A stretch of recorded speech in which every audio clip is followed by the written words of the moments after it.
We'll be going over IRS Notice CP117, which basically is changes to a filed Form 1042 resulting in a tax refund.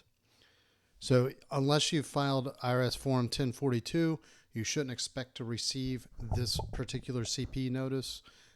But for familiarization purposes, let's go to the instructions really quickly on this tax form. It is the annual withholding tax return for U.S. source income of foreign persons. And this tax file is filed by either a withholding agent or an intermediary that basically maintains some sort of control, receipt, custody for either another person or the income from that other person. So most taxpayers are not going to receive this notice, but if you did, it's important to take a look at some of the things that you should pay attention to. So first and foremost, this tax change results in a refund. So the worst case scenario is that if you do nothing, you will get the refund on the tax return as this notice states. There shouldn't be a tax penalty or anything unless there is an increase in tax liability. But as we go through this form, we'll kind of point that out where this would appear. So let's go ahead and start at the top right corner. You'll see the IRS notice CP117 for the tax period ended December 31st, 2017, and the notice date is January 28th, 2019. Just below that would be an employer identification number, or EIN, and then below that is the phone number for the IRS office if you had questions or needed to follow up.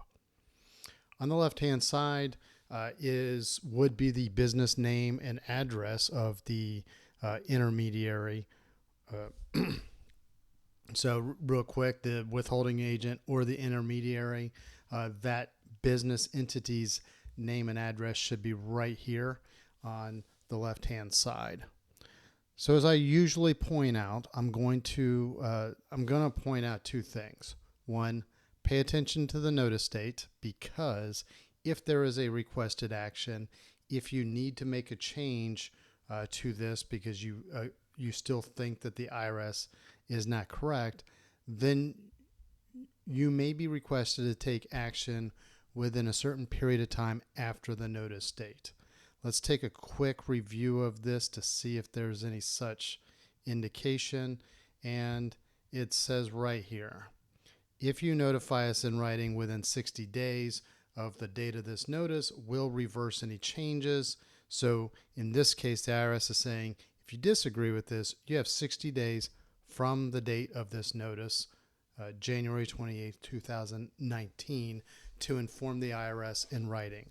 You can call the IRS sooner if you would rather make those changes over the phone, but you do have up to 60 days in writing.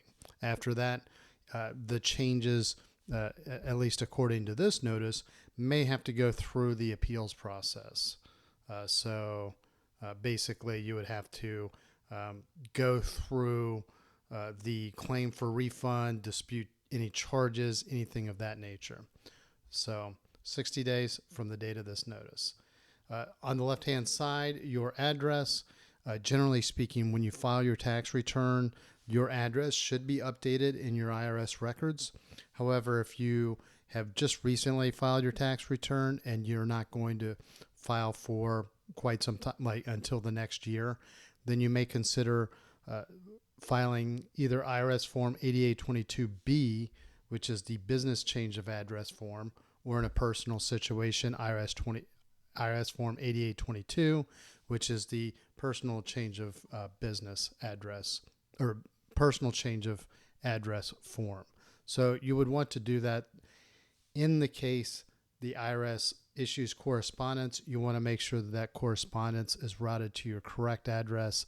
And that way you have more time from that notice date to take the corrective action. Let's take a closer look at this particular notice.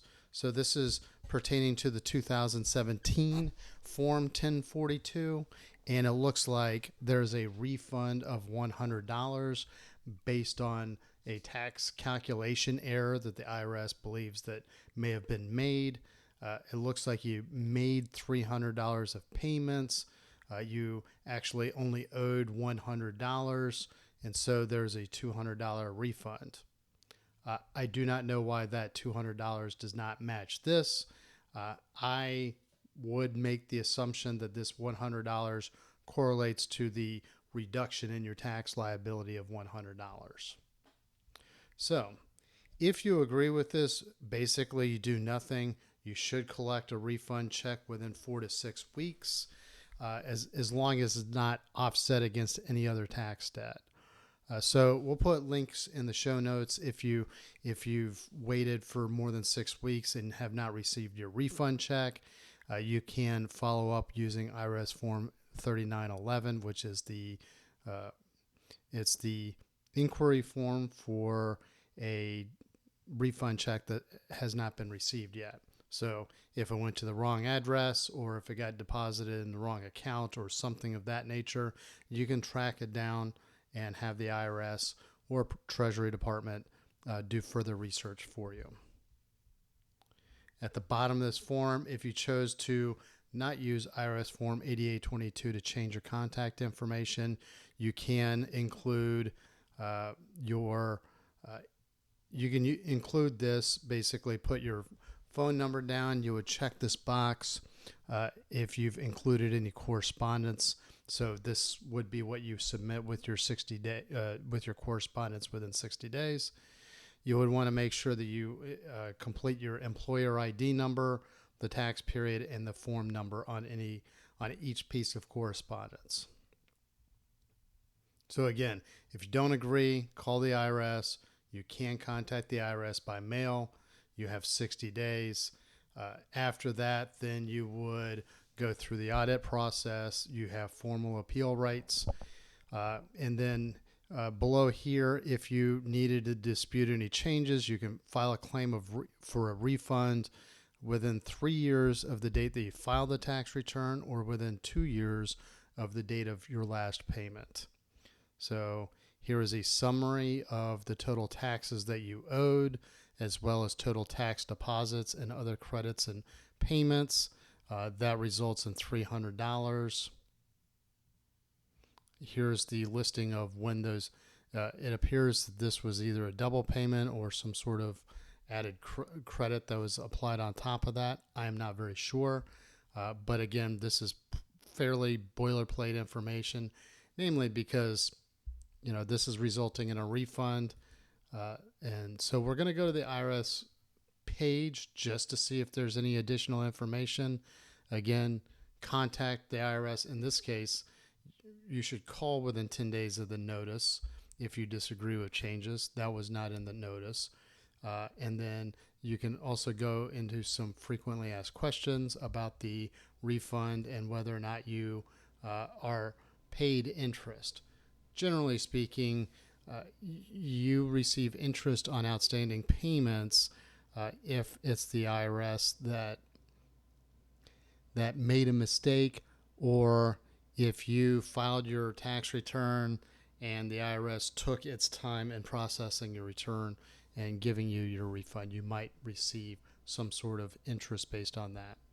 But under most circumstances, a properly filed tax return on or before the deadline generally does not include interest payments, or a refund of that does not include interest payments unless there are extenuating circumstances.